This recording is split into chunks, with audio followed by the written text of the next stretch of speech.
اعوذ باللہ من الشیطان الرجیم بسم اللہ الرحمن الرحیم صلی اللہ علی النبی الامی و آلہ صلی اللہ علیہ وسلم صلاۃ و سلام علیک یا سیدی یا رسول اللہ۔ السلام علیکم ورحمۃ اللہ وبرکاتہ۔ میں حافظ محمد عامر تارکیہ جہانگیریہ روحانی سینٹر کی جانب سے آج آپ کی خدمت میں حضرت خواجہ باقی باللہ رحمۃ اللہ علیہ کا عطا کردہ ایک بہت ہی زبردست عمل جو تسخیر خلائق کے لیے، مخلوق کو خود پر مہربان کرنے کے لیے، اور اگر آپ یہ چاہتے ہیں کہ آپ جہاں جائیں آپ کی عزت ہو، اور یہ تسخیر کا عمل بہت ہی زبردست اور پاورفل عمل ہے۔ اس کے اثرات چند ہی دنوں میں آپ کو نظر آنا شروع ہو جائیں گے۔ جو شخص اس کو اپنا معمول بنا لے تو جس جگہ وہ جائے لوگ اس طرح اس پر مہربان ہو جائیں گے کہ جس طرح شہد کے چھتے پر مکھیاں بن بنا رہی ہوتی ہیں، اس طریقے سے لوگ اس پر مہربان ہوں گے۔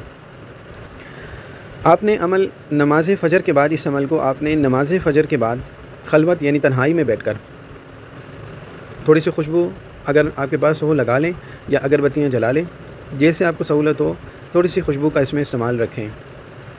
اور اس عمل کو آپ نے فجر کی نماز کے بعد پڑھنا ہے 111 مرتبہ۔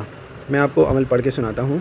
یا مجیب یا اللہ، یا رؤوف یا اللہ، یا رحیم یا رحمان یا اللہ، یا کریم یا حکیم یا اللہ، یا غفور یا اللہ، یا رافع یا اللہ، یا سمیع یا اللہ، یا قدوس یا اللہ، یا سلام یا اللہ، یا خالق یا اللہ، یا عزیز یا اللہ، یا حی یا اللہ، یا قیوم یا اللہ، یا باسط یا اللہ، یا معطی یا اللہ، یا فتاح یا اللہ، یا رافع یا اللہ، یا ذی الجلال والاکرام یا اللہ۔ اس کو آپ نے 111 مرتبہ پڑھنا ہے۔ اور اس عمل سے پہلے آپ نے درود تسخیر اگر کسی کے پاس موجود نہ ہو تو ہم اس کو واٹس ایپ پر آپ کو سینڈ کر دیں گے۔ اول آخر درود شریف، اس میں درود تسخیر آپ نے 11 مرتبہ پڑھنا ہے۔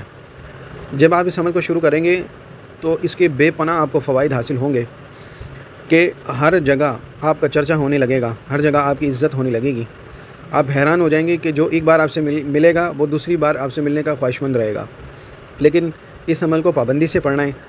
اور کچھ لوگ ایسا کرتے ہیں کہ عمل شروع کرنے کے بعد اس کو چھوڑ دیتے ہیں، یا پھر کہتے ہیں کہ اب ہم سے پڑھا نہیں جا رہا۔ تو پھر برائے مہربانی ایسے جو لوگ ہیں وہ اس عمل کو نہ کریں۔ جو پابندی کے ساتھ کر سکتے ہیں وہ اس عمل کو کریں۔ ہاں، یہ ضرور ہے کہ اگر مصروفیت کی بنا پر اگر آپ اس کی تعداد کم کرنا چاہیں تو تعداد کم ہو سکتی ہے، لیکن کوشش کریں کہ پابندی کے ساتھ، اور چاہے تعداد کم ہو، آپ کم تعداد سے بھی اس کو پڑھ سکتے ہیں۔